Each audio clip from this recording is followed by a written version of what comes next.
मेरे ससुरालों ने मेरा जेवर बिकवा के तो मेरा बाहर भेज दिया। कहता है कि ये देखो गोरियां मेरे पास आती हैं, खाना खाती हैं, टेबलों पे बैठी हुई दिखाता था। 2-3 दिन ना फ़ोन उसका नहीं आया, राब्ता उससे नहीं हुआ मेरा।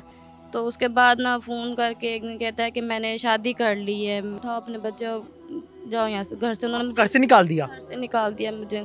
घर आई तो मेरी तबीयत ख़राब हुई, मेरी अम्मी डॉक्टर पे लेके गई तो उन्होंने कहा जी ये तो हमलशुदा है, उसके तो माँ बनने वाली है। बच्चे रोते हैं भाई खाने के लिए, बहुत तंग करते हैं, भूख से रोते हैं। किसी टाइम मैं उनको चीनी पानी दे देती हूँ तो किसी टाइम भूखे सो जाते रो रो के। अस्सलाम वालेकुम जी, मैं हूं फैसल खान सूरी और आप देख रहे हैं एनपीजी मीडिया। मेरे साथ समरीन मौजूद हैं। समरीन की शादी को तो काफ़ी अरसा हो गया, इसके 3 बच्चे भी हैं।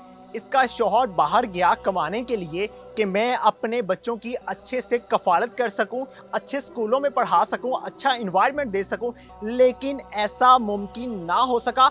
वजह यह बनी कि समरीन से राब्ता उसने ख़त्म कर दिया और उसने कहा कि मैं किसी और से शादी करने लगा हूं। उसने किसी और से बाहर जाके शादी कर ली। समरीन को इसके ससुराल वालों ने भी घर से निकाल दिया। अब ये 3 बच्चों को लेकर अपने घर वापस आई है। इसका बाप माजूर है, ना वो चल सकता है ना ही कोई काम कर सकता है। इसकी माँ बीमार है जो सिर्फ और सिर्फ दवाइयाँ ही खाती है और दवाइयाँ पूरी करने के अखराजात भी पूरे नहीं कर सकती। समरीन से ही जानते हैं मुकम्मल वाकया क्या है। समरीन, क्यों गया था आपका शौहर बाहर, क्या हुआ था ऐसा? जेवर वगैरह बेच के बाहर भेजा है घर वालों ने कि जी काम काज करें, घर के हालात ठीक हो जाएंगे। आपका जेवर था? जी मेरा जेवर था तो मैंने भेज दिया। मैं कहा चलो बच्चों का मुस्तकबिल संवर जाएगा, स्कूल में मेरे बच्चे अच्छा खाएंगे पिएंगे। ज़ाहिर बाप है, कुछ अच्छा सोच के ही कर रहा होगा।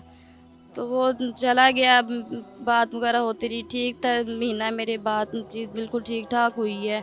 तो उसके बाद 8 दिन हुए तो कहता है कि ये देखो गोरियां मेरे पास आती हैं, खाना खाती हैं, टेबलों पे बैठी हुई दिखाता था। मैं कभी लड़ती थी कभी बोलती नहीं, मैं चुप रहती। फिर 2-3 दिन ना फ़ोन उसका नहीं आया, राब्ता उससे नहीं हुआ मेरा।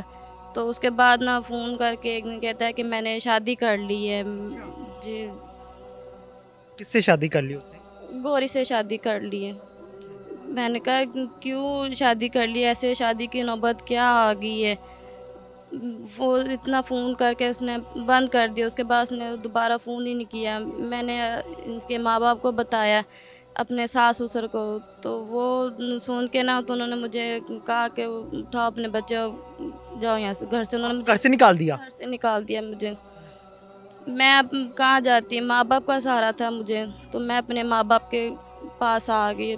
अपने मैंने अम्मी अब्बू को बताया कि अम्मी अब्बू ऐसे ऐसे उन्होंने बाहर शादी कर ली है।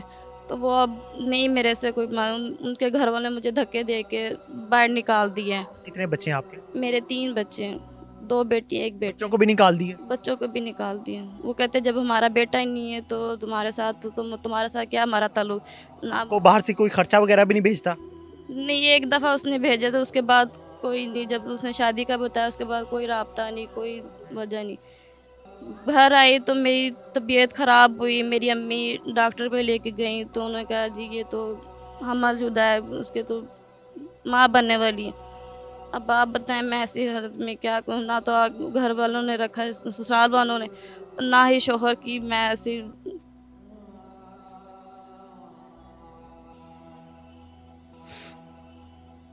आपकी माँ की हालत कैसी है और आपके बाप की हालत कैसी है? अम्मी मेरी बीमार है, यूरिक एसिड उनको है, कोलेस्ट्रॉल की भी बीमारी है उनको। पिछले महीने अटैक भी हुआ था। अब्बू मेरे का एक्सीडेंट 2.5 साल पहले हुआ था, वो टांग से मजदूर हैं, वो खुद भी नहीं काम काज कर सकते। उनके पे भी मैं आके बोझ बन गई। 3 बच्चे हैं मेरे और ख़ुद भी हूँ मैं। वो अपनी दवाइयाँ बहुत मुश्किल से गुजारा कर पाते हैं, हमारा वो कैसे करेंगे। कैसे बच्चों की कफालत कर रही हो अब आप? मैं काम करने के लिए जाती थी उन लोगों के घर में, तो मेरे एक दिन अचानक सड़क क्रॉस करने लगी तो मेरा एक्सीडेंट हो गया था। 2 माह हो गए, मेरी हड्डी फ्रैक्चर हो आपकी गई। हड्डी फ्रैक्चर हो गई? जी, मैं चलने फिरने बहुत मुश्किल से अब आज़ाद हूँ। मेरे बच्चे हैं छोटे छोटे, ना तो मैं काम क्या लोगों। उम्रें हैं बच्चों की? मेरी 6 साल की बेटी है, 5 साल का बेटा है। और छोटी 2 साल की है। दोबारा शोहर से रब्ता करने की कोशिश नहीं की, किसी दोस्त के ज़रिए या किसी और के ज़रिए? जी बहुत की है, लेकिन किसी तरह नहीं। एक दफ़ा हुआ था रब्ता, ससुराल वालों ने भी कभी सपोर्ट नहीं किया? दोबारा कोई रब्ता नहीं किया आपसे? मेरे अब्बू गए थे तो उन्होंने दरवाज़ा ही नहीं खोला। उन्होंने ऊपर से एक बच्चे ने देख के कि घर पे कोई भी नहीं है। मेरे अब्बू चुप करके वापस आ गए। शोहर यहाँ नहीं कमाता था पाकिस्तान में? नहीं, थोड़ा बहुता करता था, तो किसी दोस्तों में बैठ उठ के कहा कि चलो अभी हम बाहर जा रहे हैं तो तुम भी साथ चलो, तुम्हारा घर के हालात ठीक हो जाएंगे। तो मेरे ससुरालों ने मेरा जेवर बिकवा के तो मेरा बाहर भेज दिया। बाहर जाके ऐसा होगा मैंने कभी सोचा नहीं था। फिर मैं भेजती ना को उसने ऐसा करना था जाके। आँखों में इतने आंसू क्यों हैं? परेशान है भाई, क्या करूं, बच्चे छोटे ने, खाविंद है वो नहीं सही निकला।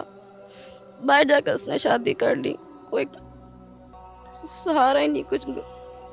समरीन, बच्चों की कफालत कैसे कर रही हो? बच्चों को कैसे संभाल रही हो? 3 बच्चे हैं आपके, कोई कमाने वाला नहीं है घर में। बच्चे रोते हैं भाई खाने के लिए, बहुत तंग करते हैं, भूख से रोते हैं।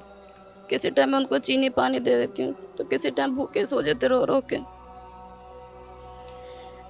कभी कुछ खा लेते तो कभी कुछ भी नहीं खा पाते। आपने जाना कि किस तरह से इसके शौहर ने इसको धोखा दिया, और शायद उसको महसूस हुआ कि पाकिस्तान में उसको उस तरह से अय्याशी नहीं मिल सकती, तो उसने सोचा कि दोस्तों के साथ बाहर चला जाता हूँ। और समरीन की ज़िंदगी जिस तरह से उसने बर्बाद की, तबाह कर दी, 3 बच्चे भी पैदा किए, एक बार फिर से माँ बनने वाली है ये। अब इसका कोई नहीं है इस दुनिया में कि जो इसके घर को चला सके। इसके माँ बाप पता नहीं किस तरह से अपनी रोज़ी रोटी पूरी कर रहे थे, अब वो इसके 3 बच्चों को भी और इसको भी किस तरह से संभालें, समझ से बाहर है। नीचे स्क्रीन पे मैं इनका नंबर दे रहा हूँ, उस नंबर पे रब्ता कीजिएगा, जितनी हो सके इनकी ज़रूर मदद कीजिएगा। रमज़ान भी आ रहा है, अपना ज़कात सदका जो भी आप देना चाहें प्लीज़ इस बहन की ज़रूर मदद कीजिएगा। अल्लाह ताला आपको इसकी ज़रूर रज़ा देगा, जज़ा देगा। इसी के साथ मुझे दीजिए इजाज़त, अल्लाह ने के बाद।